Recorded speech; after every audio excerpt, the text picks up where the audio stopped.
Ruth won't accept Alice is gone. I know she's dead, but she's still here. I can feel her. I don't think you should speak to Alice anymore. What if Alice is real? I sit in that house some days and I feel like I'm going crazy. Sometimes I just know she's back. ITV drama premiere, Marchlands, Thursday at 9, ITV1 and ITV1 HD. Well, here I am with Dean Andrews. Dean, you've been busy, I suppose, Life After Mars. You've been up to doing quite a lot on TV, not least of all the new supernatural drama that starts on Thursday, February 3rd. Marchlands, can you just tell us a little bit about it? Well, it's a story set over 3 eras, 1968, 1987 and 2010. The story is based around one house, Marchlands, and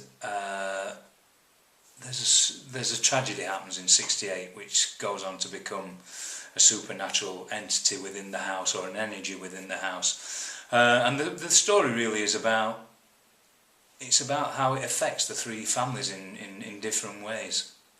It's a really gripping story, and I always take a lot of stock on when I read a script if I want to keep turning the page, and when I get to the end of the first episode if I want the next episode, and I did with Marchlands. I wanted to read that. I read the whole lot in a day, just because it was I just couldn't stop turning the pages, and the story, and I do like it when it's about the effect, the relationships, rather than the action or the fighting. The emotion, and it was nice for me to play somebody nice. I very rarely get to play somebody nice. I'm normally playing some kind of hard man that's hitting somebody or shooting somebody or something. So it's nice to play an emotional part, and to have Sydney who plays Amy, my daughter. She's only 8 and she was delightful, and it was nice to have that interaction with an 8-year-old and the emotive scenes that we have together. It's another string to your bow, and we all have tools that we want to show people. Ray Carlin didn't get much chance to be an emotive crutch for anybody, so it was nice to be able to do that. Now, British actress Alex Kingston plays your wife. She's most famous, of course, for getting all the good-looking, intelligent leading men, including George Clooney, her ex-ER co-star. So how does Dean Andrews measure up? Well, she's obviously had the rest. She might as well have a Yorkshire lad now. I'm not sure how I measure up to George Clooney, but maybe just a touch better looking. And what was Alex like to work with?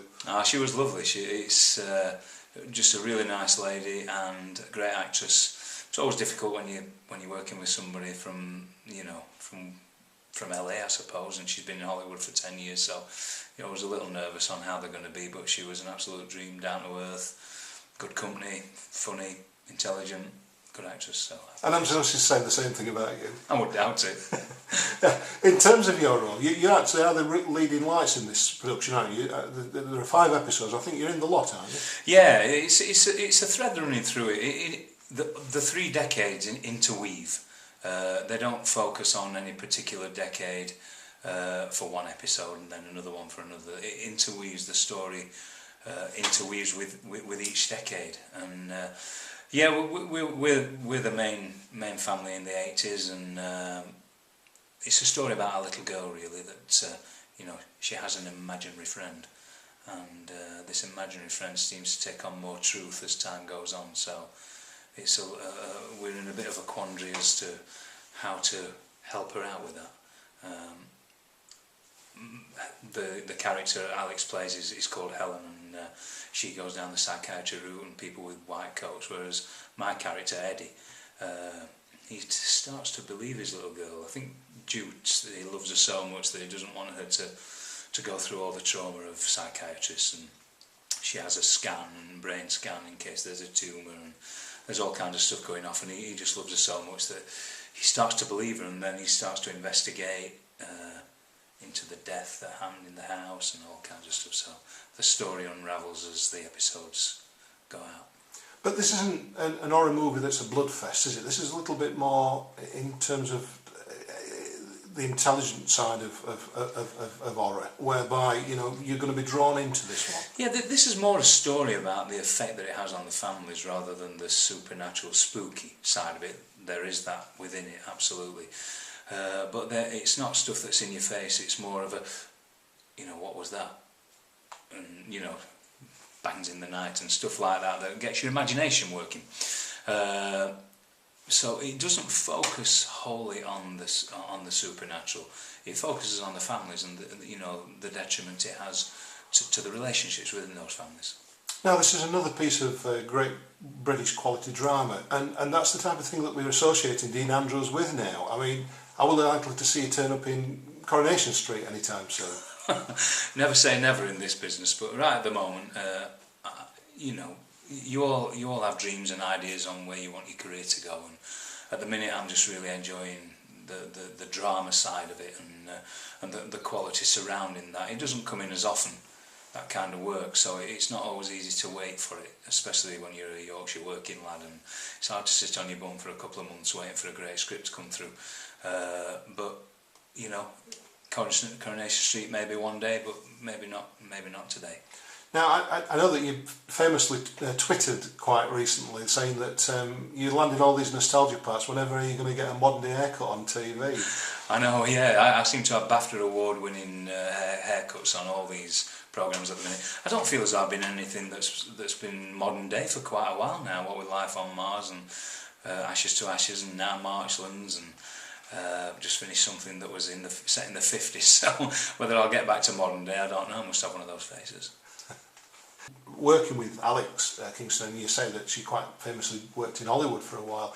Rubbing shoulders with somebody who's done that and hearing some of the stories, is America calling?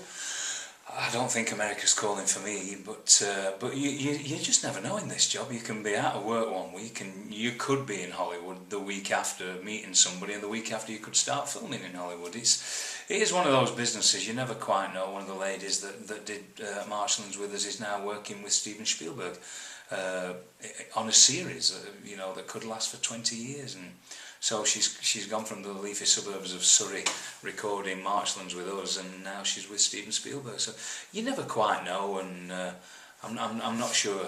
I suppose Sean Bean made it quite big rather really big in Hollywood, so you never know. Another Yorkshire lad could get there. In terms of what happens next for Dean, what have you got coming up? We're going to do a little bit more with you at some stage about United, the Busby Babes. Can you just tell us, just very briefly, what that's about? Yeah, well, United is about the Manchester United 1958 Munich air disaster and the effect, again, that it has on the football club and the people who survived.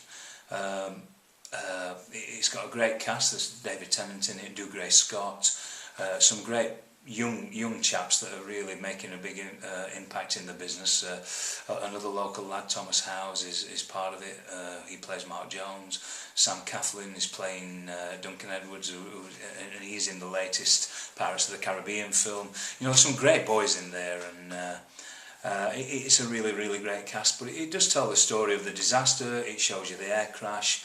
And then it shows you the effect afterwards when Matt Busby's in hospital for a couple of months, and how the club keeps on running, and the effect that it has on the staff and stuff around Old Trafford. And just as a final point, I know we were talking off camera where you were saying that a dream role for you would be actually in Les Mis. Now, a lot of people might not remember you for singing. People might have seen Ray Carlin singing. Ray Carlin singing wasn't quite me singing, but I started life as a singer in Clubland, and I ended up doing 25 years all in all, still singing whilst I was acting and things. I stopped doing the cabaret around about 3 or 4 years ago now. But I started in life in Amdram, and my love of singing took me to playing roles in Oklahoma and Carousel and all that kind of stuff. So musical theatre's in my blood. My mum was in Amdram, my sister still does Amdram, and I am obsessed, unfortunately, with Les Miserables, and I've been having singing lessons to try and improve my voice, get it to the quality it needs to be, and it's going along pretty well. Javert in Les Miserables would be my dream part. Whether I'll ever be good enough, I don't know. But I'm hoping that at some point in the next couple of years I'll be doing something in the West End anyway. Whether it's Javert or not remains to be seen. And just as a final point, I suppose if you do get that role, I'm sure you'd be more than capable of getting it. I guess that a lot of people would still turn up on the back of Ashes to Ashes, because that's going to haunt you forever, in a good way. Yeah. But Ray Carlin on stage in the West End, that'd be good, wouldn't it? That'd be something to be beholden. Yeah, no, it'd be great. I hope that Ashes to Ashes and Life on Mars does haunt me forever, because it's a fantastic piece of work and I'm very proud to have been part of it. And if it gets people through the door in the theatre to come and see me trying to sing and act, then happy days.